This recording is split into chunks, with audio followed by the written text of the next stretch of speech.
Hello class, welcome to the first lecture of Java programming language. So in the first unit, that is the introduction to Java, we will be learning about the basics of the Java programming language.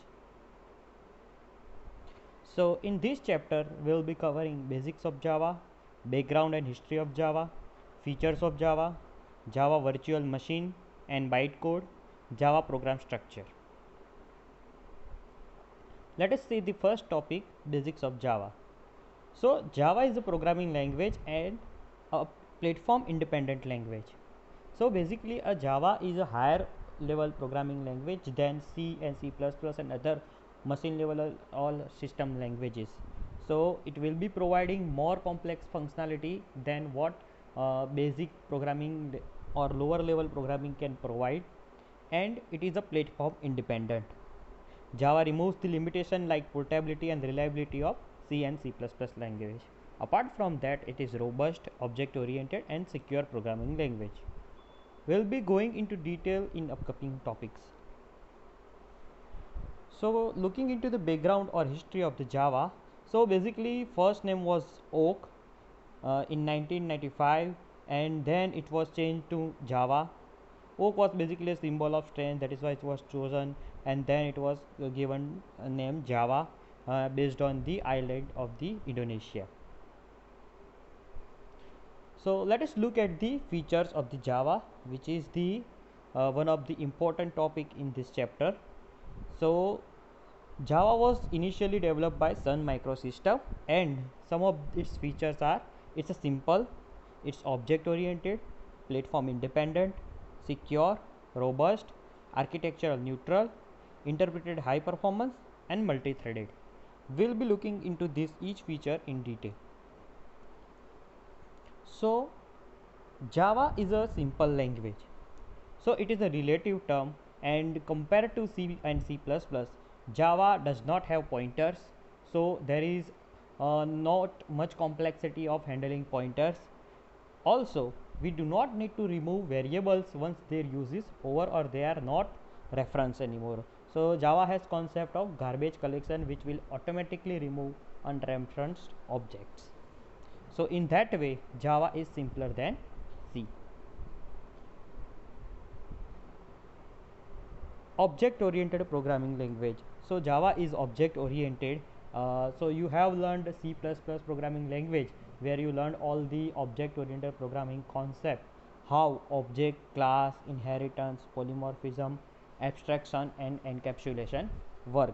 So Java is also a object oriented programming language, and when you see a real world problem, you will be breaking that problem into the real world object and accordingly develop solution in the Java programming language. You will be defining class and objects. So as you know, the group of similar functionalities will be called a class, and each instance of such class will be called object. For example, a class of student, and one student can be called its one object, another student can be called its second object. Inheritance is where the one class gets the property of its parent class, so that is the inheritance. Polymorphism, that is the taking more than one form or ability to take more than one form. So there we have method overloading and method overriding that we will learn in upcoming chapters. Then there is abstraction. So there will be data hiding, and we will be only showing the important features to the outside world. So that is there. Then encapsulation. So we will be encapsulating the member variables and functions within a single class, and that is how we will be achieving encapsulation. So this is how in object oriented programming concepts in very brief. We will be learning each of these concepts in detail in upcoming chapters. Okay, the third point is platform independent. So Java is a platform independent language. So let us understand what is the platform. Basically, platform is the hardware or the software where you are developing your code. For example, you may be developing your code on AMD hardware, or it can be on Intel CPUs, or It can be the software, means operating system. You can be developing on Windows system, or it can be Linux, or it can be Mac operating system. So based on the hardware of or the software, it changes the platform. Now when you say that Java is a platform independent, that means you can use any hardware or any software, means operating system, and develop your program on that, and you can run this code on any other platform. For example, you can develop Windows operating system and Intel CPU. That code will also run on AMD and Mac operating system. So Java is platform independent, unlike C and C++, where your C code is directly gets converted to object code, which is machine dependent, and it will only run on that platform. So it is said, write once, run anywhere language. This Java. We'll be learning how bytecode works and how it is made platform independent.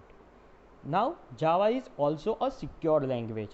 Now when we learn all the concept, OOP concept in details, we will come to know how Java increases security than any other programming language.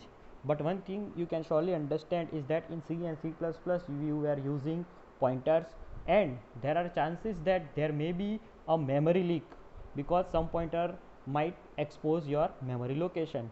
In Java we do not have any pointers, so all the memory management is done by the Java virtual machine, that is JVM, and so it makes more secure programming language. We will also learn how we can improve security by providing more restriction in our code. Java is a robust language. Robust means it can work on any environment or any condition, or it gives you very less hiccups. For example, as I gave you example in the last section also, the pointers or memory leak problems, or the objects that are not being referenced.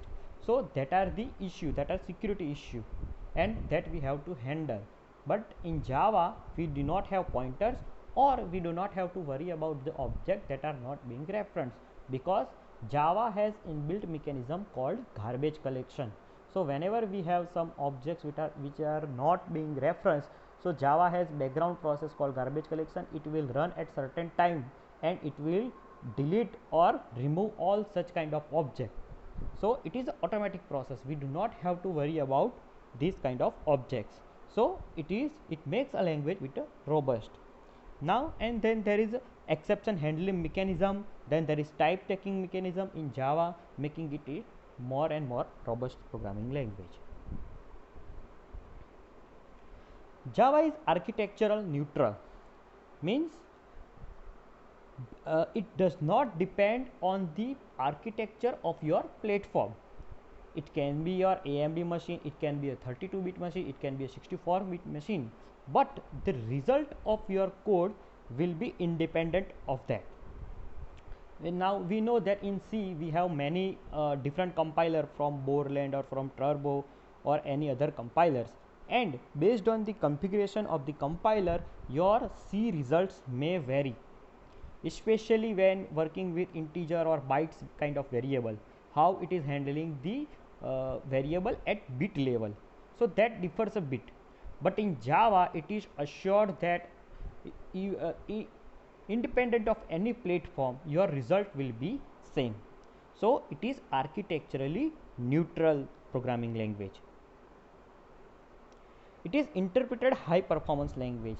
Now Java, when you write a code in Java, it is compiled to bytecode, and once it is converted to the bytecode, it is interpreted to machine level language on the go, making it more high performance.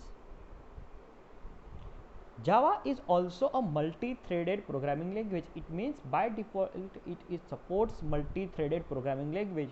Whenever you write a program, it will run a main thread in which your program will be running, and you can create additional threads as and when you require, and the core Java component itself provides the library to support this multi-threading.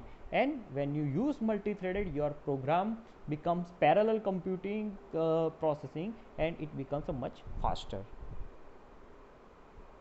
Now this is the how Java program gets converted to the machine level program. So let's look into the bit detail. So basically you write a .java file, that is your source code, the main Java file. Just like you write .c file, it will be your Java code file. Now we have command java c, that is Java compile, which will compile your .java file or Java source code into the bytecode. Now bytecode is the JVM specific code which is in binary or byte format that can only be understood by JVM, and it is used to make Java platform independent. Now this bytecode or say .class file, when you execute it, we have to use command java to execute the bytecode, and JVM will run this bytecode and you can run your overall program. So it's a two-step process. First you have to convert your .java file to .class file, that is bytecode, and once it is converted to .class file, you have to again run the command java to execute your file. So let us understand about the Java virtual machine. So JVM or Java virtual machine is the library or say platform which makes Java platform independent, just like you learned in the VB.NET. So there is a .NET runtime library.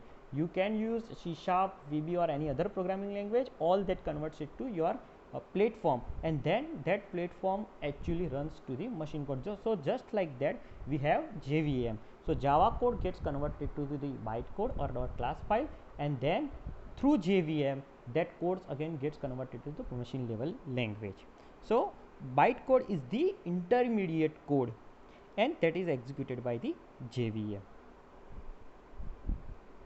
There are other languages running on the JVM like Kotlin and Scala.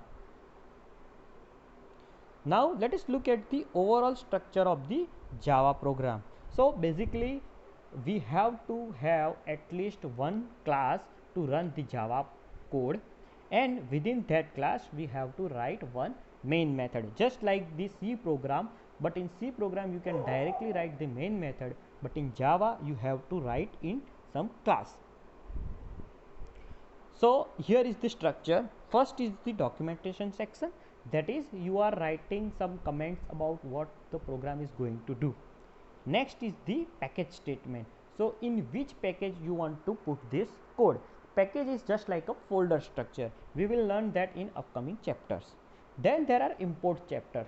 So just like include in C, we have import in Java. Whenever we want to use another class or another API that is in the different package, we will use import package statement to use that functionality. Then there is interface statement. So if you want to define some interfaces is like class, but that does not have any concrete method. It's a prototype. We will also learn about interfaces in later chapter. Then there is class definition. So a Java file or .java file must have one public class.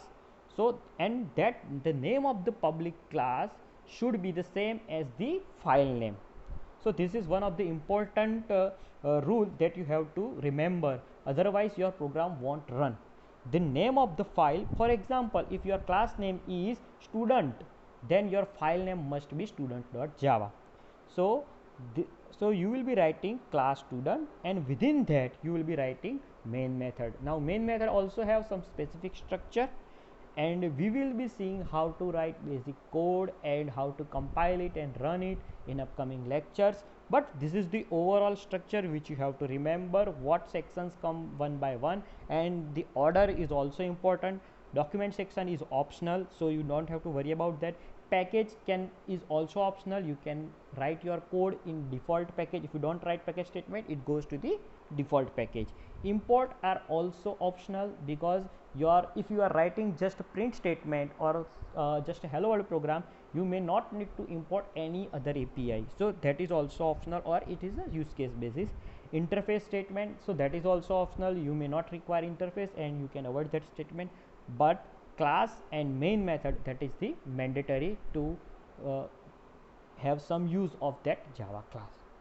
So in this session we learn the basics features of the Java, the history of the Java, and how the program structure or how Java works. Thank you for attending this session.